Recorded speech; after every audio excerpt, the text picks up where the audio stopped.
That means fighting for the future of Nodcry. This gentleman is the Grand Master of the Knights of Favonius, Varka, Knight of Boreas. In my absence, please follow his lead. Hey, everyone.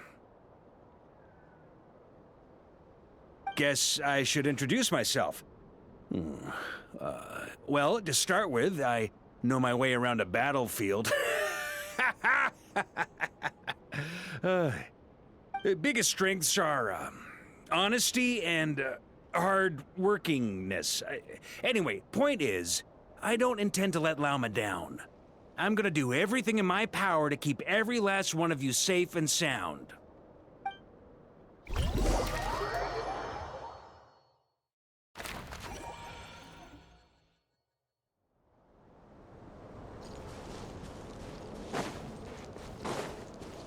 Time to act.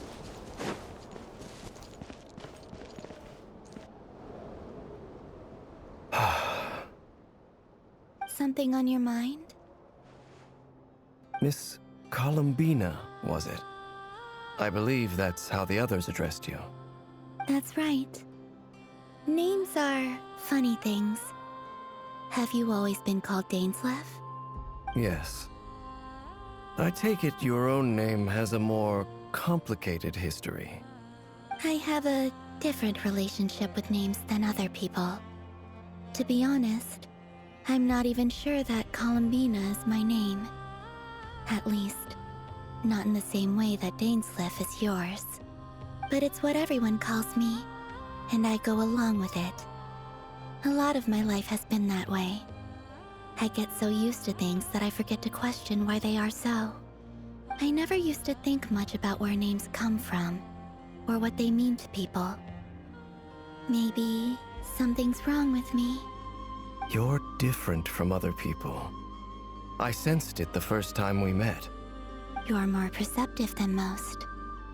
I'm sure your long life and rich range of experience explains that. Do you ever find yourself missing Conria, Mr. Dainslev? Difficult to answer. I have dreamed of the past many, many times. Sometimes I'm fighting tooth and nail. Other times I'm lying on the ground, defeated. I don't recall any happy moments from that time. It has been too long. Is that because hatred survives longer than love and affection? That would not be for me to say. I make no excuses for the grudges I bear. But whatever the reason, I remember little that was beautiful or sentimental. Thank you for your help with the Rerir situation. Without your efforts, I never could have learned the hidden truth of his story. You're welcome. I know he's your friend. Friend? He betrayed me. And I never really understood what he was going through in life. Some friendship, that is. Okay. So, do you plan to fight him with us? You see, you're torn. Now you know what really happened. You see the things he's done in a new light. I need some time. Of course. I completely understand. Anyone else in your position would feel conflicted too. Actually, I went through something similar myself recently. Something happened that changed my perspective on a situation. A situation I took for granted at the time, but now I feel very grateful for it. You mean the Harbingers who still support you, even though you've left the Fatui? Yes. I always thought they were only helping me because Harbingers are forced to work together. But then I abandoned them. A warrant was even put out for my arrest. And even now, they still support me. Which means I was wrong about them all along. Clearly, they view you as a friend. I feel a little guilty now. I regret not seeing her help for what it was, and not treasuring it. I see the guilt that you're feeling now, because I feel it too. Hopefully, talking about it will do us both some good. Have you noticed that the Traveler and Paimon are over there? I think they've been listening. Huh. Shall we say hello? Sure. Hello. Ah! They caught us!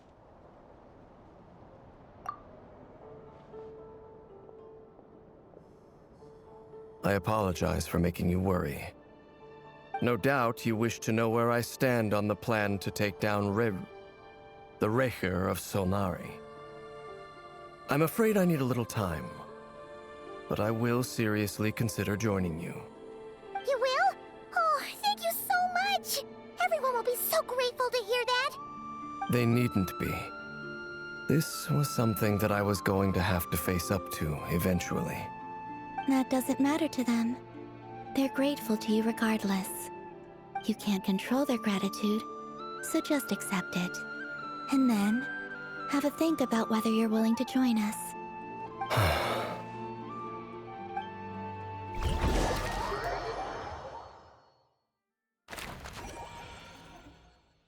It's nearly showtime! Let's go rendezvous with the others. You know the place.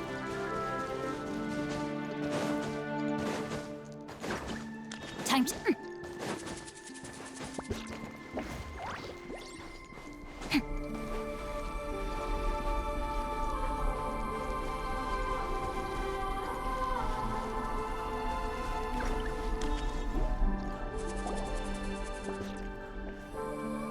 Ah, you're earlier than I expected. Hey, Blintz! Been waiting here long? Not too long. I came a little early so I'd have some time to think. Are you nervous about the battle? Quite the opposite. I'm reminiscing on my past battles. When I was awakened by the Ratniki, I had not touched a weapon in many years. I felt like the battlefield was not where I belonged. But after waging war against the Wild Hunt for so long, I came to realize something. A life of absolute peace is simply not a possibility for me. My restless flame indicates that somewhere inside of me, there is a deep yearning to root out the evil in this world. Oh, that doesn't sound like such a bad thing.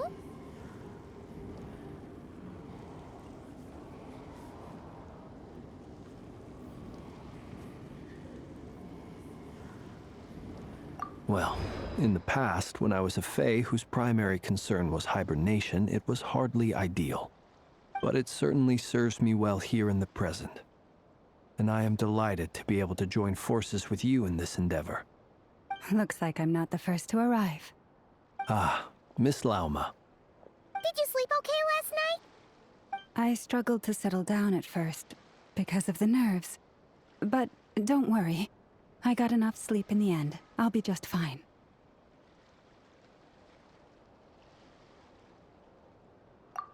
Please, I'm just doing my part. Never! Over here!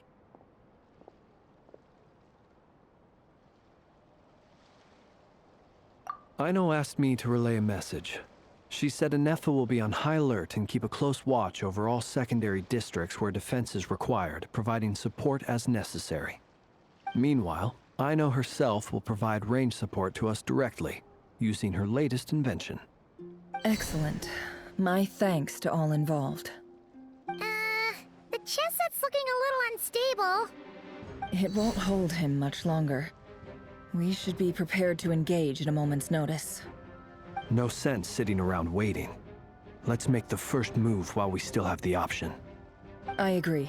Paimon, find a safe hiding place. Got it! Be careful, Traveler! I will.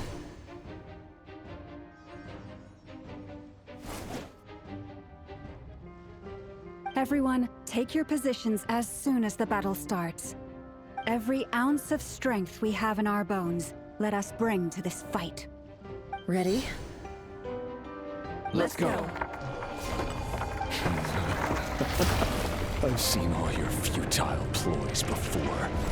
You have become the authors of your own demise. I wouldn't be so sure about that. You are merely a moment of sport before I tear down the moon.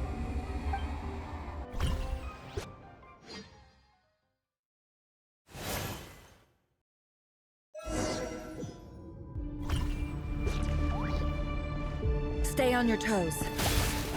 Yep, you too.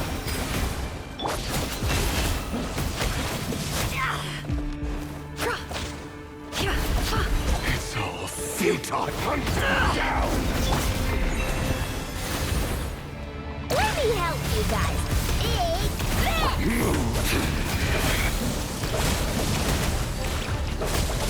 Observe. The moon is steady now. Pathetic! It all falls into place. It all falls into place. The moonlight betrays you. The moonlight betrays you. Let's see what you're made of. It all falls into place.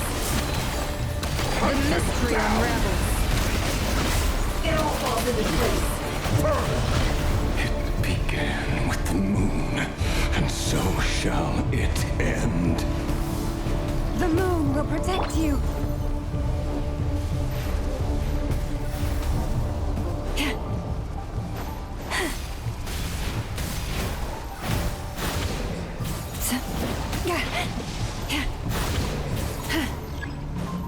Branch into song.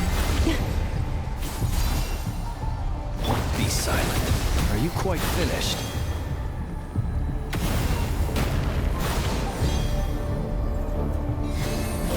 Do you see here?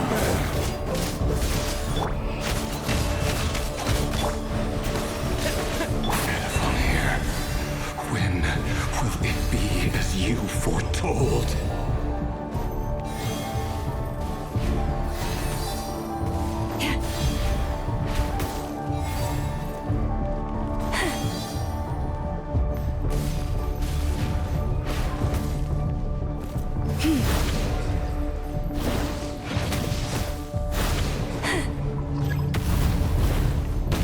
A grave transgression.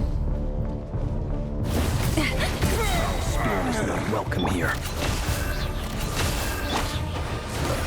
Bombs away! Forest, protect us with one heart.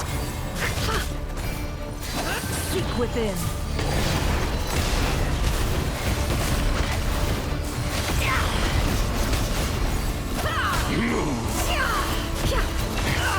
Futile! Observe. To dust. It all adds up. No more lies. Pathetic! Can't hide the truth.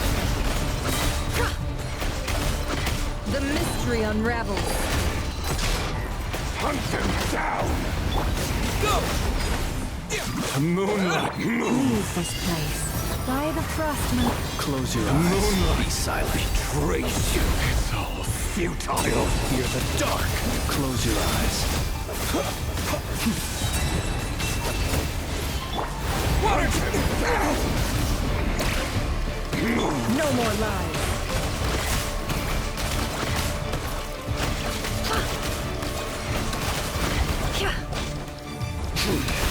Your little moonlight heroics is over. Who wants to go first? No. Get out of my sight! No! We've been separated! Will it take? You okay? Never! Where are the others? Stuck outside the barrier. I guess he really doesn't like us. I told you before. Knowing too much is always a death sentence. Be careful what you wish for.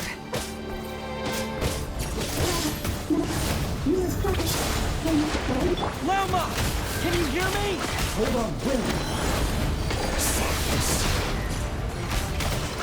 The voices are gone. But at least I know they're still there. Focus. Stick to the plan. Remember my most important... can stall him for long enough, the moment will come. No more lies. Time to come clean.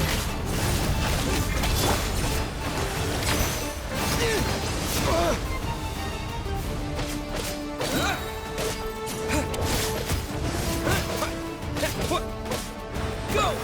Wipe out! Can't hide the truth. Time to come clean. Seek within.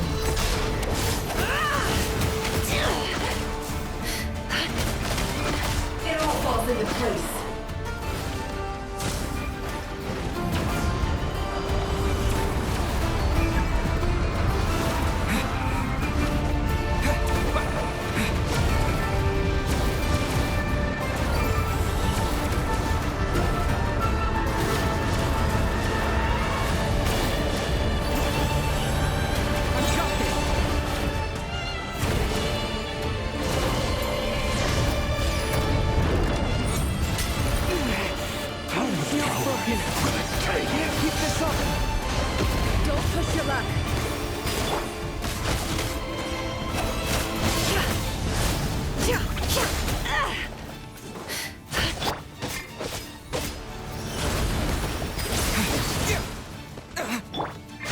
Can't hide the truth. The mystery unravels.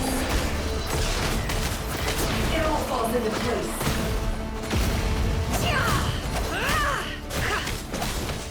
It all adds up.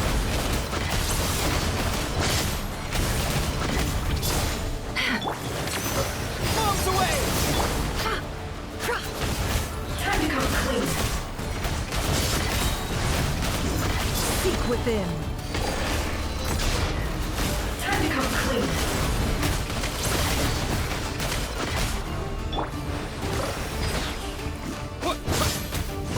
Wipe out! Can't hide the truth. It all falls into place. No more lies. Let's see what you're made of. The deception ends here.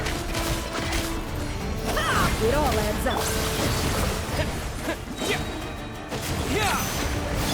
Can't hide the truth. Let's see what you're made of. Time to come clean.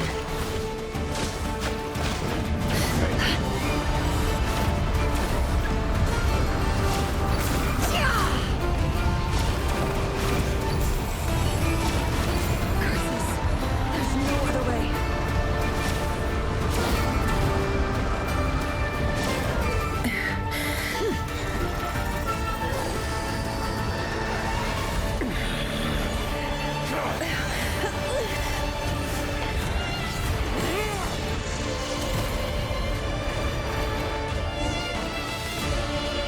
The only way to defeat Rarer is to borrow his own power. That means Columbina will have to disappear while you two bear the brunt of his attacks. You have to hold on. Find a way to keep him focused on killing the two of you.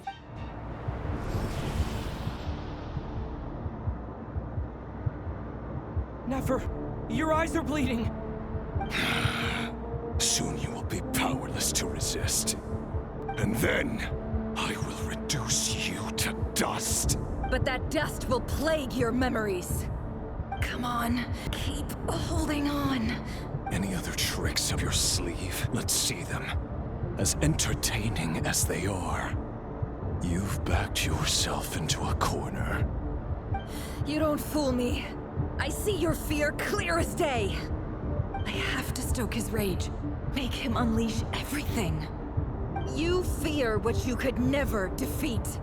You fear the thought of never being able to save your beloved. You cannot win the fight against fate, Rarir. Is that what you think? Well, now it's your turn to feel afraid! You fear the sound of your own name? Is it us you hate? Or is it what you've become? Let's see what becomes of you!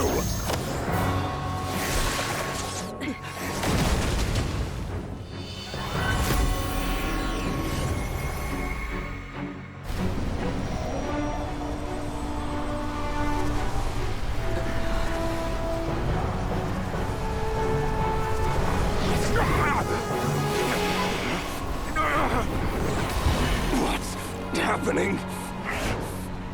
That power. I've seen it before.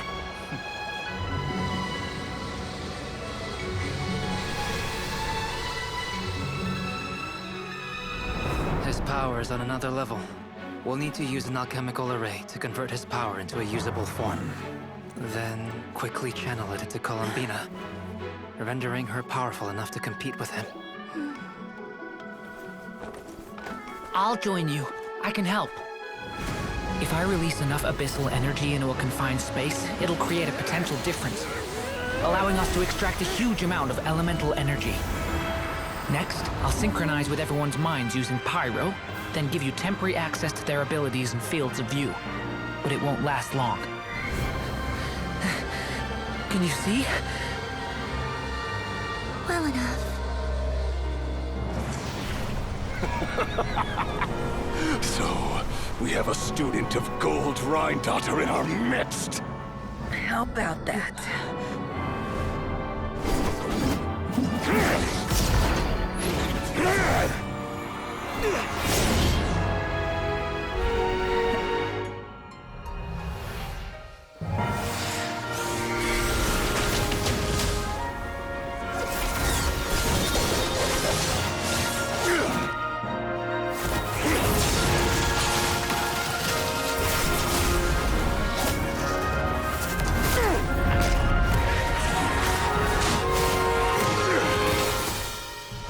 You use my own power against me? Just like how you stole Kuvaki. Look familiar?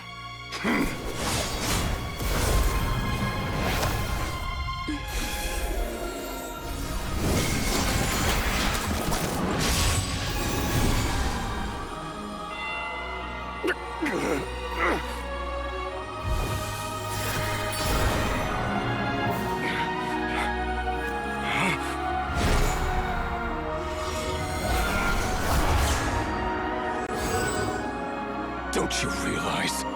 You don't have the power to hold that gate open. I don't, but someone else does.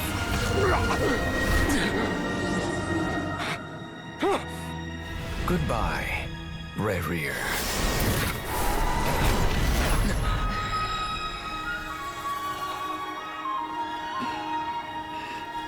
We won.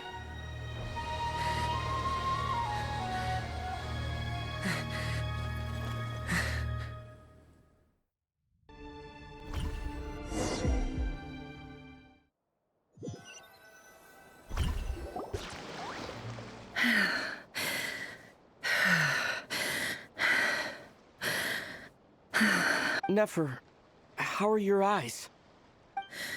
They're fine. Apart from the blindness, of course. It's not too late. Let me handle it.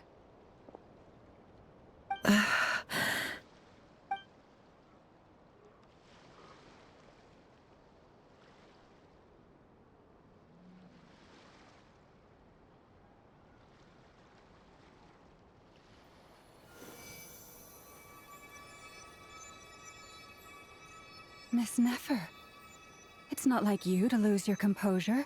That was the most reckless thing I've ever seen you do. Reckless how? The situation was critical. Our lives were at stake. We had to do something. Even so. Okay. I guess you're right.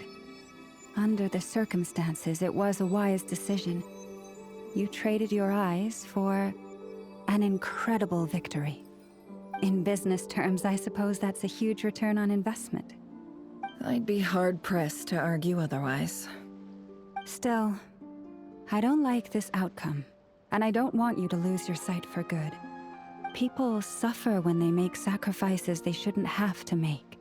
Whether that means faith, strength, or in this case, your ability to even see. I had hoped you could win without sacrificing so much as a single hair on your head. Thank you. Really. All done. Don't try and open your eyes just yet. We'll see how you're doing in a couple of days. Until then, please follow your recovery plan to the letter. I'll send full details through Yehoda. For now, Just get yourself home, relax, and rest. My dear friends, we have fought bravely and achieved a spectacular victory. A dark cloud has been lifted from the skies of Nodcry. All in this land will be grateful for what you have done. The moon will remember this day. Thank you both.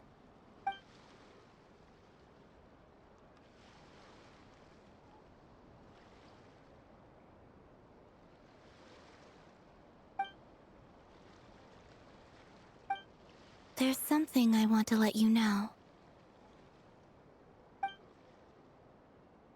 What is it?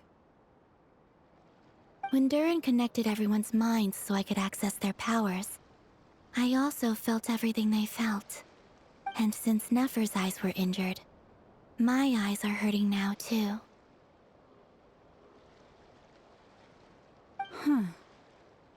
Hold on. Let me try. I only feel the pain. There's no actual damage. I just thought I should tell you. You're right. There's no damage. That's a relief. But I must say, I'm surprised to hear the Kutar share something like this with me. In the past, you never used to open up about yourself.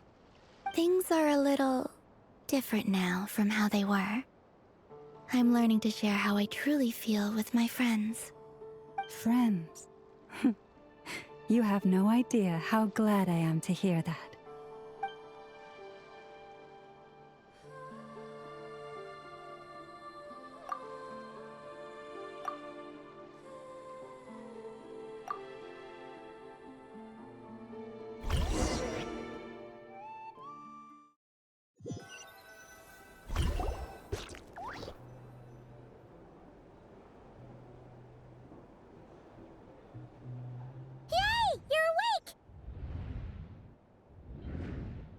How are you feeling? Any aches and pains? Did you sleep well? I'm doing all right, Paimon. No need to worry about me. Phew, well that's good. Paimon's been sitting on the edge of the bed worrying about you for ages. You slept a whole day and night. Poor Paimon had to eat all by her lonesome. Glad to hear you didn't starve. How was the food? Well, it wasn't the same without you there to share it. Honestly, Paimon just can't relax when you're not your usual self. She couldn't enjoy the food and settle down to sleep. Well, I'm back to normal now. Oh yeah, and Albedo swung by earlier. He said to tell you to head to the tavern when you woke up. Varker and the others are organizing a victory feast and they want to celebrate with you. He also dropped off some medical supplies, but you seem fit as a fiddle, so guess you won't be needing those. If you're feeling up to it, let's head over now. Wouldn't want to keep them waiting.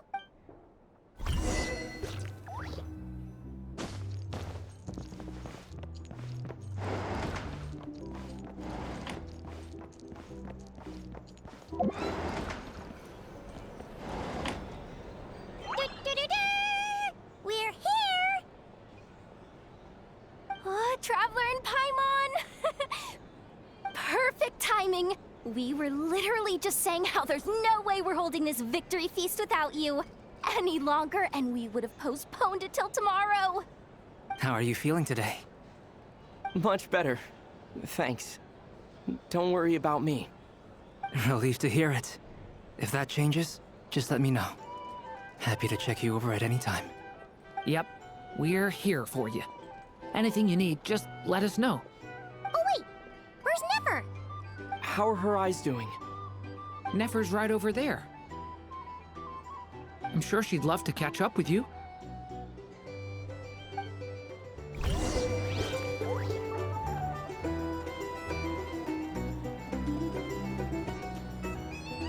Sign up with the Fatui. Make sure your paperwork is all right. Or perhaps savers for the night. I recommend you drink less.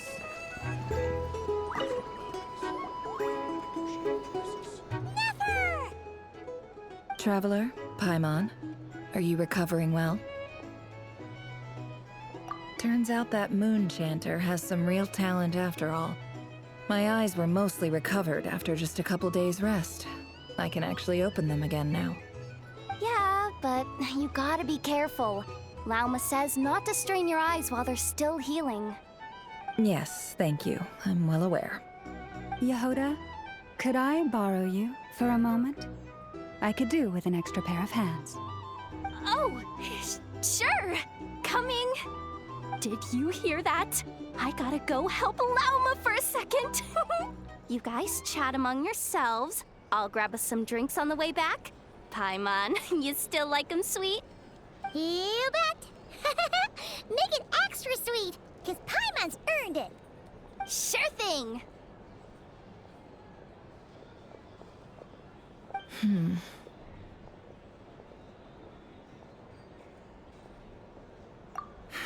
The Raker of Solnari. Kind of a snake, don't you think?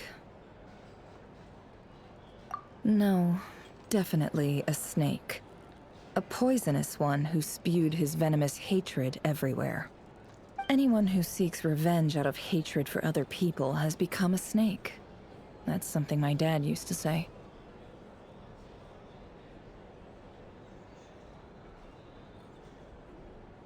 Perhaps. I'm sure it sounds like a very wise and open-hearted perspective to your ears. But me? I think hatred is a perfectly justifiable emotion. What else is left when everything you depended on in life gets stripped away? Something's gotta fuel that drive to keep on living.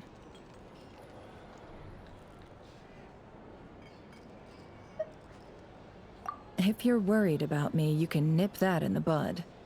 I'm not someone who gets stuck in the past. It's just... I suddenly feel like I was wrong to call my father a liar. He was just a fool. That's why the Academia turned their back on him, and why the other tribes ganged up on him.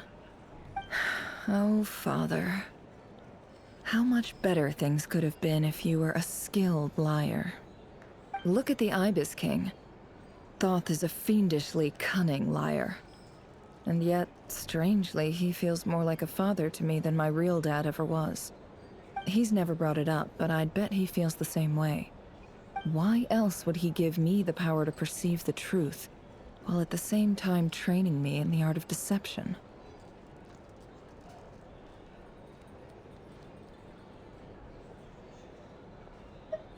Well, King Deshret banished him to Aru, which is essentially a prison, and posed 3 questions to him.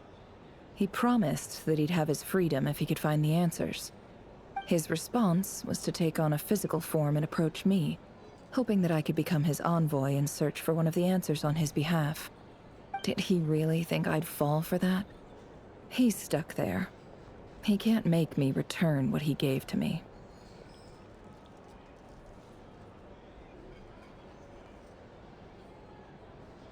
So that's enough for you to decide he's nice, is it? He's a prisoner, and he was scared. So he decided to perform some good deeds to win people's approval. He lives in fear because he's a deceiver. How is Rerir any different? You can't work as a spy your whole life and expect a happy ending. It's preposterous. Yet I can't say I don't understand it. Liars live in the darkness of their own making, but it's still human nature to want to go on living. They say that a liar's soul is the most worthless thing in the world. What do you think?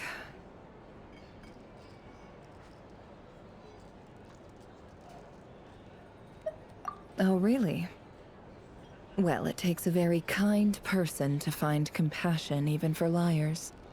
If you ask me, the soul of a liar really is worth nothing, because all they care about is themselves.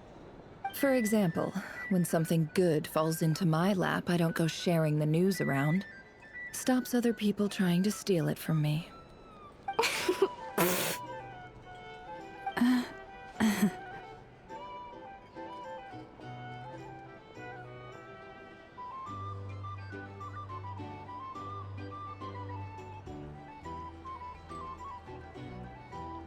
So be it. They have sharp ears. I can't keep anything from them.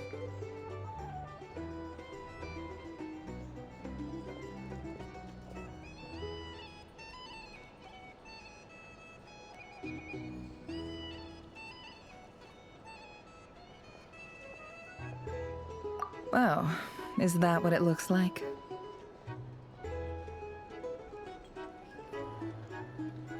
Well, you all know my past now. And I can't simply eliminate everyone who knows too much. So I guess I just have to put up with you. For the foreseeable future, at least. When you find yourself in a situation you can't control, the safest play is to keep calm and start monitoring everyone involved like a hawk.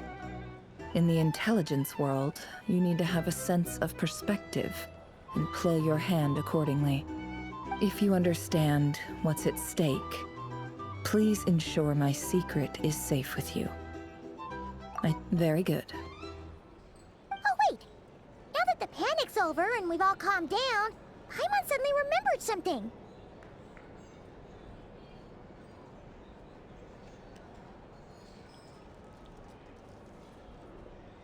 After all that build-up, our mystery ally never showed up even once.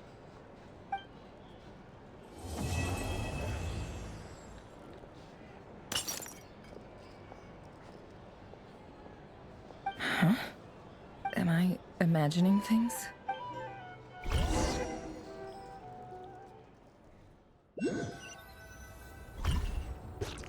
So, that close colleague who stayed behind with you?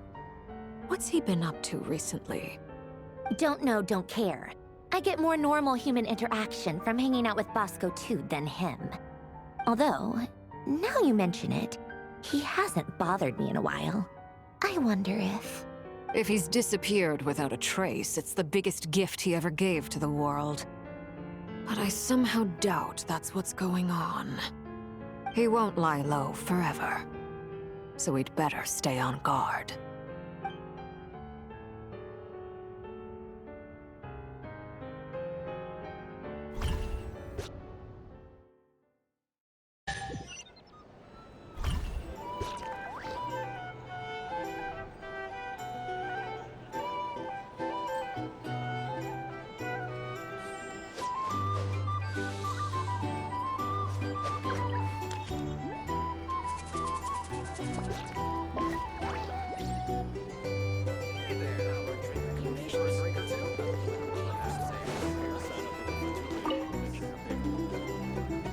How have you been holding up? Any adverse reactions?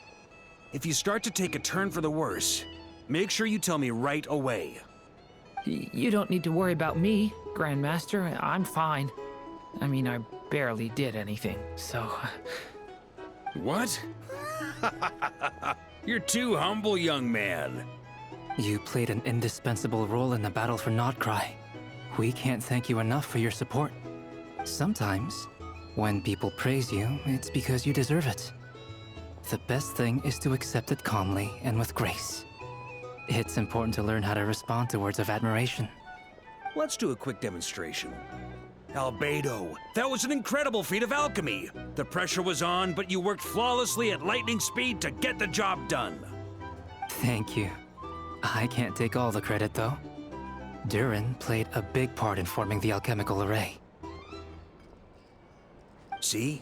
Did you catch that? A masterclass in how to take a compliment. Okay, yeah. I did work pretty hard to help prepare for the battle. No point denying that. Hey, you guys! Hey, look who's bounced back. Looking good, Traveler. Seems like you've recovered. You won't need to take any more medication. Can I get you a drink? Huh? You know how to order at a bar now? You've sure learned a lot recently. Handling a drinks order is ridiculously simple compared to alchemy. Don't worry, I'll blend into society yet. Paimon believes it! You're clearly a fast learner, just like your brother. To be totally honest though, Paimon didn't quite follow all the details when you first explained the plan to us. Don't worry, that's completely understandable. Unless you're a student of alchemy, it's hard to grasp the principle and how the process works. To put it in the simplest terms, we saw how our enemy stole the power of Kuvaki. And that gave us the idea of stealing his power to turn it against him.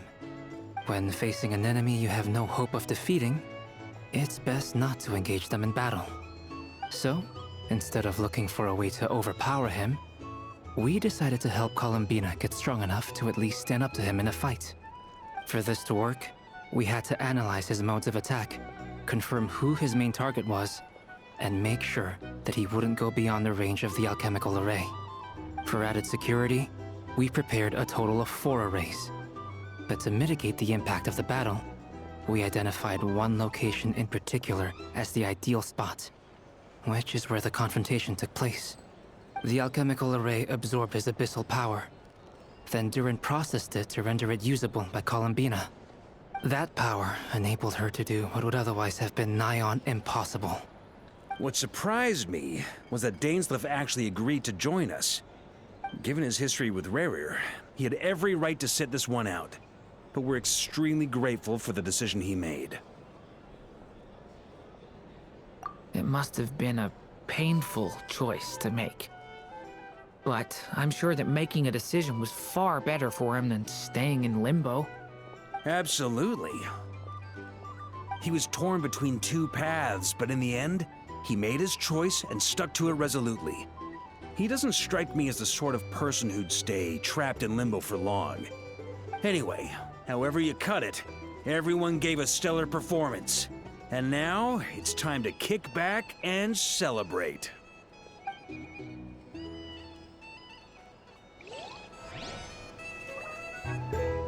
drink? Or some information? Either way, I'd be...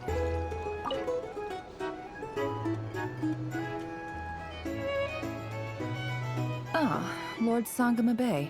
How lovely to see you. I must thank you for the device you provided. It was an enormous help.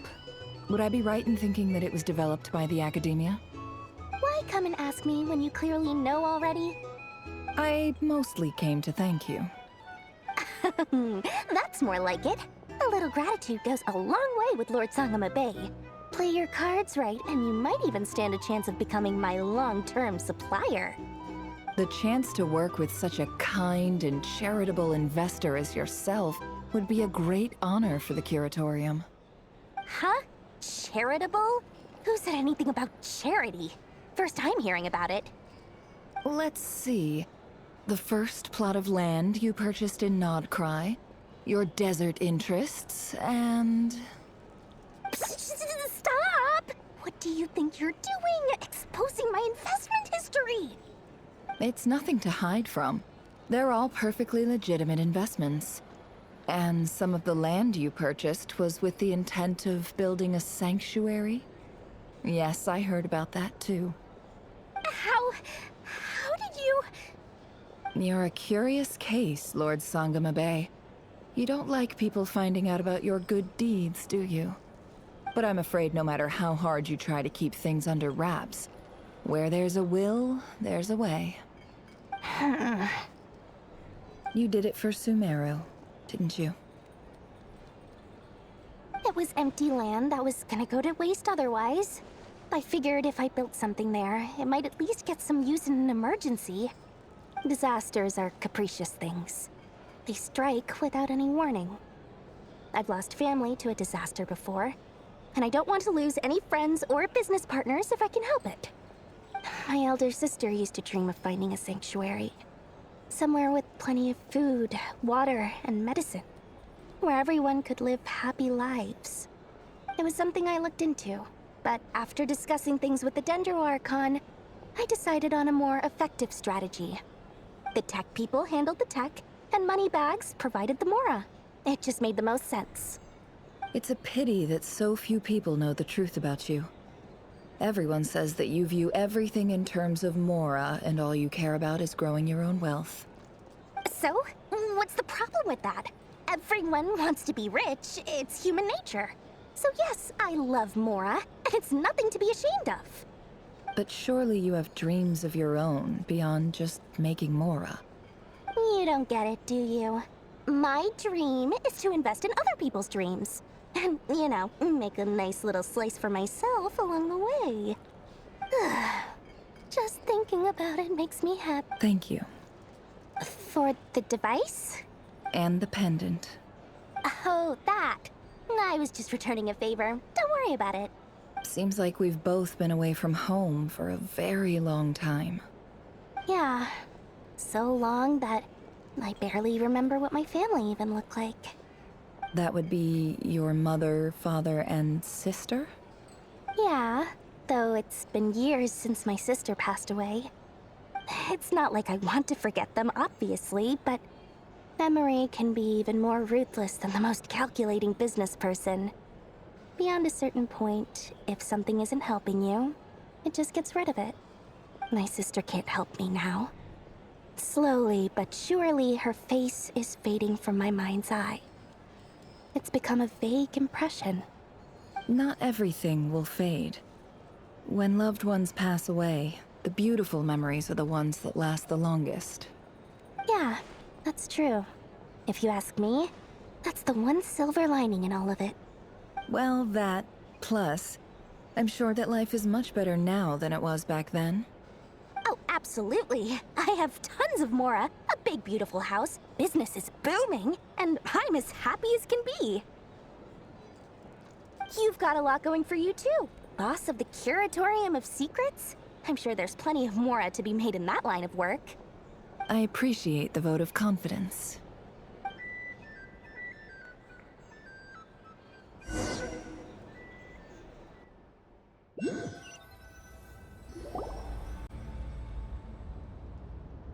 That's the only reason you're here. Yes. I've thought a lot about it. And I've realized that you, me, and Arlecchino should be friends. I think this is very important. So I felt I had to come and tell you. Well, this is a new one. I'm so moved. I can't even hold my teacup. If that's all, you can leave now. Do you not want to be friends with me? Or is it that you prefer being co-workers? What is this, Columbina? Are you deliberately testing my patience threshold? Right now, my politeness module is active. But if you say another word, I swear I'll shut it down.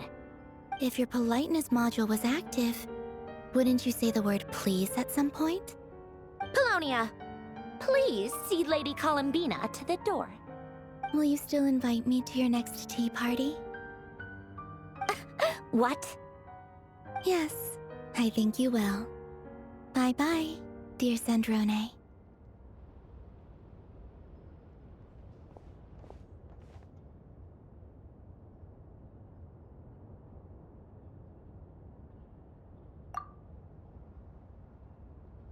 Last time, the Wild Hunt escorted you out.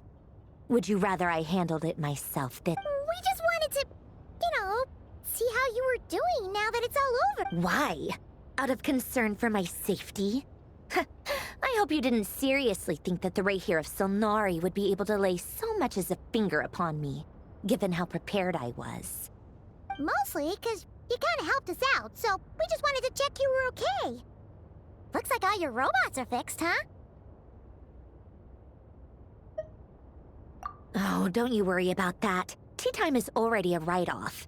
The visitor before you managed to kill my appetite. If you're in the mood for tea, go ahead and help yourself. Otherwise, it's going to waste. My coasters are still missing in action, though. Use this notebook instead. Whoa! Pretty hefty notebook. Look at all those You can ignore those. They're just dumb scribblings. I doodle and write in my free time. Sometimes I remember the distant, dreamlike past. Sometimes I imagine the far-flung and other times, I grit my teeth and note down all the crazy nonsense going on in the present. Some people do the crosswords in the newspaper. This is my equivalent of that. Trying to predict the future is like daydreaming. And writing about the present just Although, having said that, the only vaguely interesting memory in my past is probably that guy they call Lord Artificer. Who else? Pretty much all the mecha in Fontaine are his personal handiwork. Wait, are you saying you know him? Like, personally? I mean, I guess we were friendly enough. Yep. In fact, I'm probably the only normal person left who knew him at all. We used to chat occasionally back when he was still around. Before he passed away, he asked me to destroy all his manuscripts. I honored his request, but I did read through everything first before destroying them. I mean, I couldn't let the genius of Lord Artificer Alain Guillotin disappear like that. Would have been such a waste. So, that's where the formulas in your notebook are from? I just told you. Those are my equivalent of crossword puzzles.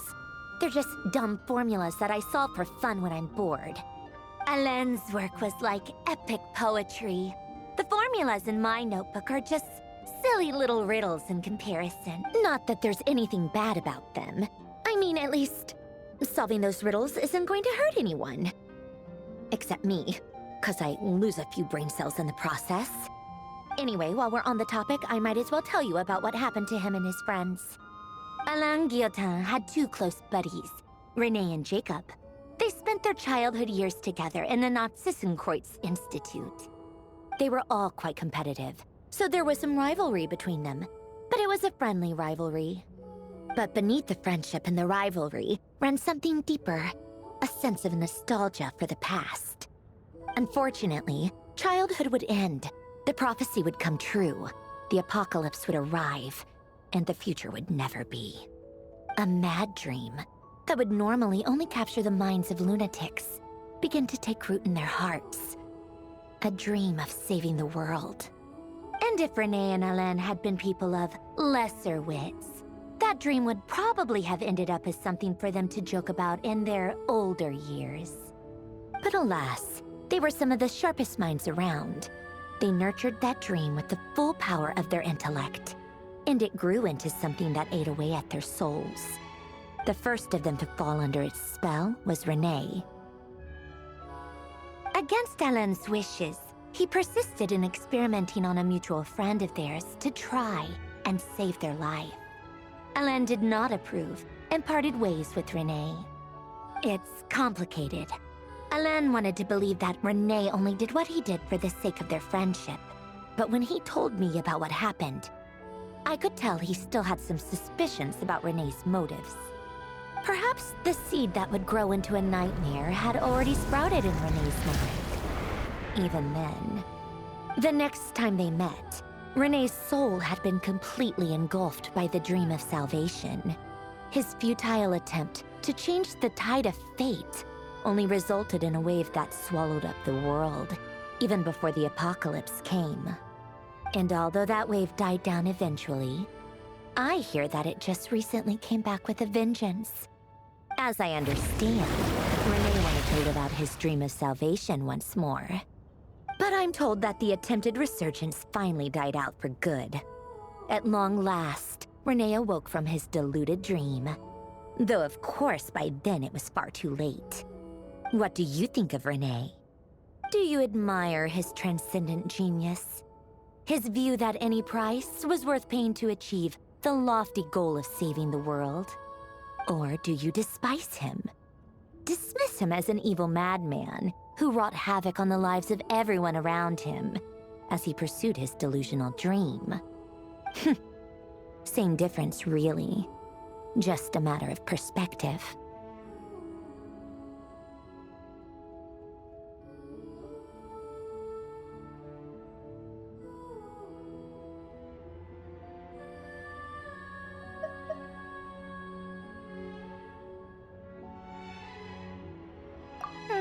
What a cop-out.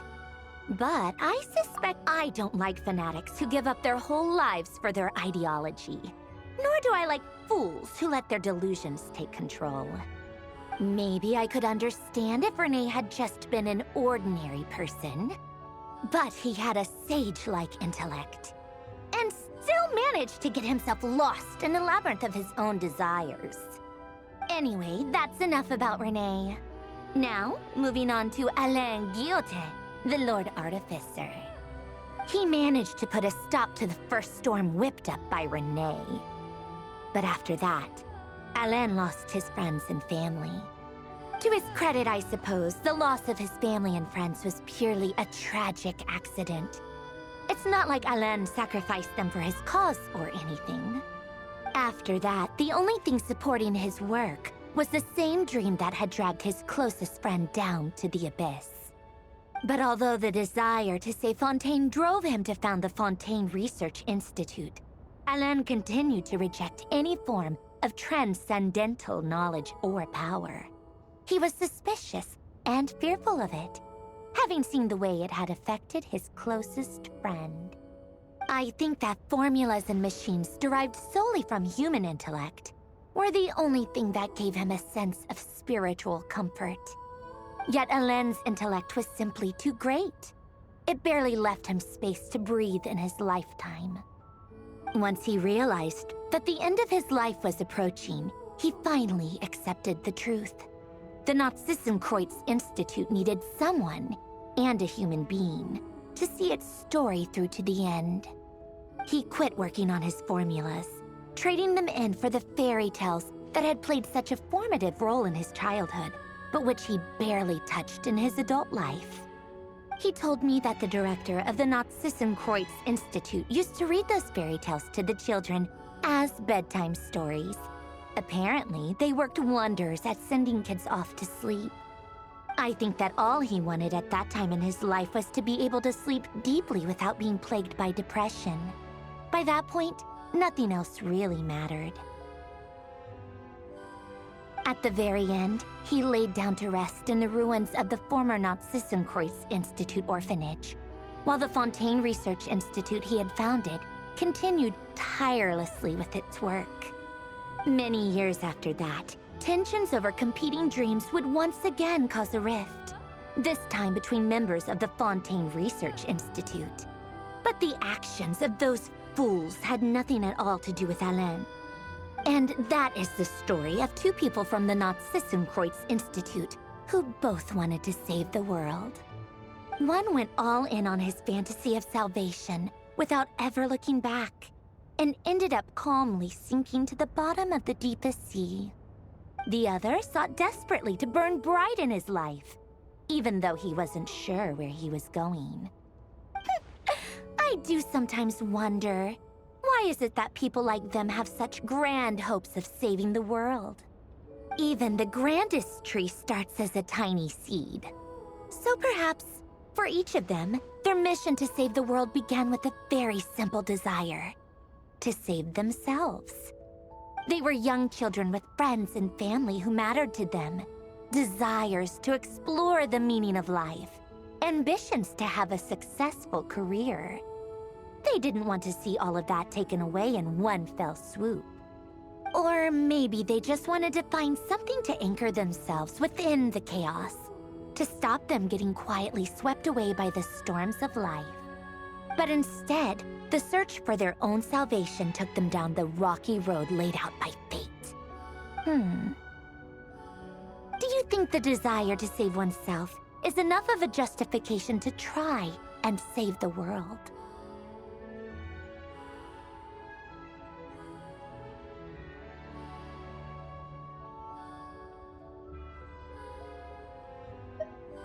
Sensible answer. Glad to know you've got your head screwed on straight. Alain would disagree, though. I asked him the same question back when he was in his prime, putting all of his energy into his work. Yes, it's enough. No elaboration, just a quick, short answer before getting right back to his work. He was always that way. All right, tea time's over.